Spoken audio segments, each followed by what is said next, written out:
तर्जुमान दफ्तर खारजा का कहना है कि पाकिस्तान के इसराइल के साथ कोई सिफारती या तिजारती ताल्लुकात नहीं है। यहूद और इसराइल पर भी लानत। अस्सलाम वालेकुम मलगरो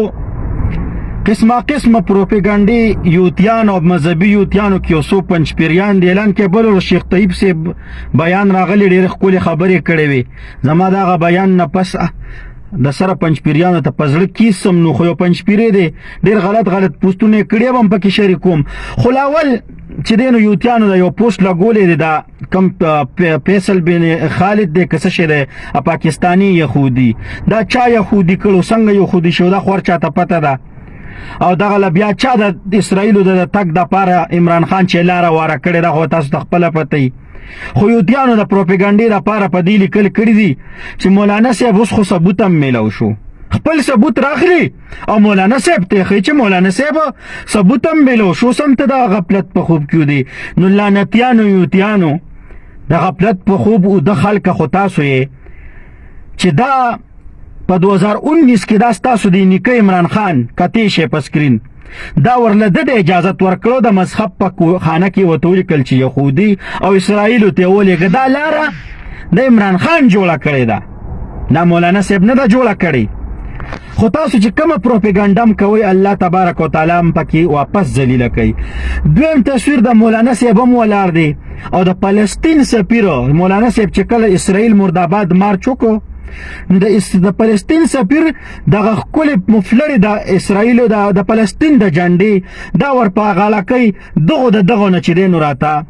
د اسرائیل سفیر جوړ کړی دی د لعنتیانو دا وګوره د تصویرانو سره څنګه ښکاری پوه شولې دا مولانا صاحب ته هم دا مفلر چولې دی بیا چې د مولانا صاحب ورته باقاعده ډیر په خانداس کې غیته دسخط کړی دی نو دا د فلسطین سفیر دی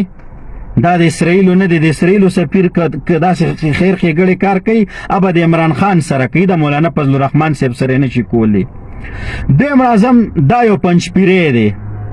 پیزان صاحب سالارزی نومې د ډیر بغیرت انسان دی ګیرو پټکی خو کولی والدی خو نور یو شیطان او یو ابلیس دی د دې پوسټ تاسو ګورئ لیکل دی چې ان قریب د جمعیت الاسلام د پی چې کوم مولیان دی دغه د خلینو په منبر او په میراب باندې د اسرائیل فضایل شروع شي لعنت شو پتاشه لعنت شستا په پوش او چا چې ستا تربیت کړی اکا مولا دی او کامل توف لعنت چې تر مور پلار پورې دی ځکه چې د جمعیت الاسلام واحد داسې جماعت ته چې دغه يهوديانو خلاف دی بیا د ډرون حملو په دې خو ما ویډیو هم جوړه کړی دا پوه شولې بے غیرت انسانه گز ګیره دی دا خو تا کې انسانیت را قسم د یوټیوب د سړی زوی شي خو ته د ستارنګ پنځپیری والله کده د سړی زوی جوړ شي او تا ته چې د نسړی زوی وین نو دا ګوره دی بل دلته کې ګوره ته تاسو عمله انسانیت درس خلکو لور کوي دا ګوره دلته کې خره ګولي ودا د زیبری دی ودا د مولانا فضل الرحمن کارکنان دي الان کې د سپو پنځپیریانو کې داسې قسم تسپو پسې مونږ ځانم نه مګو خو دغه خپل الله پاک چې دغه قسمت داسې شوی چې دغه غواړي چې په مونږ باندې دی ځان بی عزت کی په زور باندې نو لعنت شه در باندې پوه شولې مولانا فضل الرحمن صاحب دا یو کلیپ در سره ووري هغه په چا لعنت ویل دي څوک چې د اسرائیل وکالت کوي په عمران خان ګل نصیب خان यहूद और इसराइल पर भी लानत और उनकी वकालत करने वालों पर भी लानत او پنځپیریانو تاسو به اوس د مخ د قتلو صفات شي دا بل کلیپ وګورئ په جیو نیوز باندې پرون چلیدل پاریو نیوز باندې چلیدل خو ما سره د جیو نیوز دا کلیپ ته چې د پاکستان او د اسرائیل هیڅ قسم ته صدا تجارتي تعلقات سونه سپاري